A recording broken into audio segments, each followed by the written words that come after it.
Hello everyone. I just wanted to show you today how I'm going to pot up this Amaryllis that I got from Home Depot. Um, it's this kit here.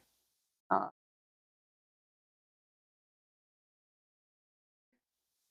it was $17, but these are actually pretty expensive if you just buy them separately. And this kit comes with a pot that's actually really cute. It's got a little drain hole at the bottom. And it comes with these coconut fiber bars that you can put in water, and then they fluff up to be like a soil. But since I'm going to keep this year round, I'm going to plant it in potting soil, which I use the Pro Mix, and it's the all-purpose one. You can use it for seed starting, like literally everything. It's really nice and fluffy, and I don't know, it's my favorite. You can just buy one thing and use it for everything. So what I have here is the bulb. You can see there's a little bit of growth pushing up, and it's also pretty firm. So that's two things you want to look for when you're purchasing a bulb. You can't always see them though. So I had this soaking in here for the last almost 24 hours now. So the goal is to soak it for 12 to 24 hours. And there was a study done that it helps with the growth for them to do that, start them this way. So it gives it a little bit of a head start. So what I'm going to do is just plant it in here. So you're only going to want to plant a third of the way up the bulb. And there are instructions on the back of this too. I'm definitely following that as well, but a couple of my own little twists in here. So I am going to remove this from the water, and I'm going to peel this off because there's a little bit of loose skin here. It's not something you have to do. I'm just going to peel it a little bit here so that water doesn't get trapped in there when I water it. Which is another tip, is that you don't want to get the bulb wet when you water it. So, all right.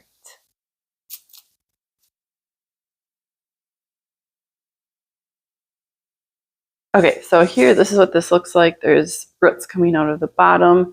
It's a big bulb, and then growth coming out of the top. There's another little leaf coming in through there. So I am just going to put this down in here and measure first. So I can plant it a little bit higher because I have some space. So I have a little bit more soil here. I'm going to put some more in there. And it is helpful to pre-moisten your soil so that it is not hydrophobic. All right, so I'm just going to go like that. I'm probably going to make a mess.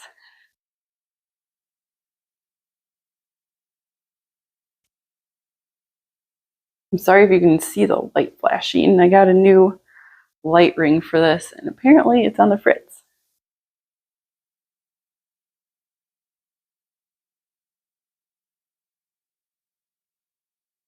All right, so remember, you only want to plant a third of the way out, up the bulb, which is going to look pretty funny. But if you plant it deeper, it will rot.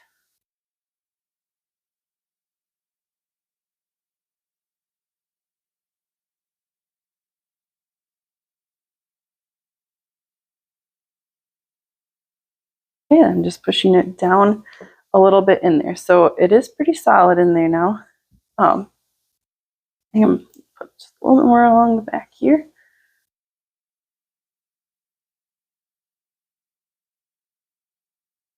Okay. And then I also got this moss last year that I used in my other Amaryllis that I'll be planting up later. And I just put that around there because it makes it look a lot nicer and more finished.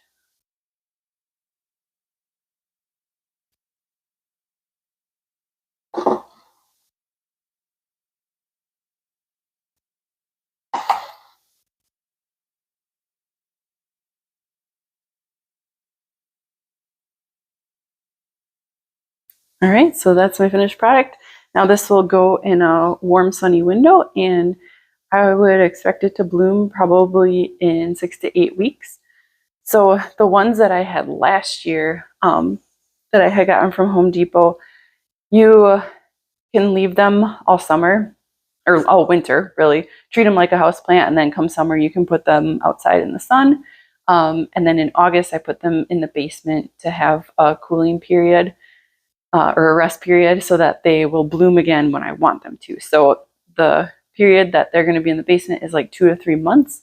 And then I'll bring them up here, do the same thing with those, and I'll get blooms in 6 to 8 weeks from those. So I think I'm going to stagger them a little bit. So hopefully I'll have one blooming at all times. They bloom for a really long time. So it's one of my favorite things to do in the winter now, that I am addicted to it from last year. So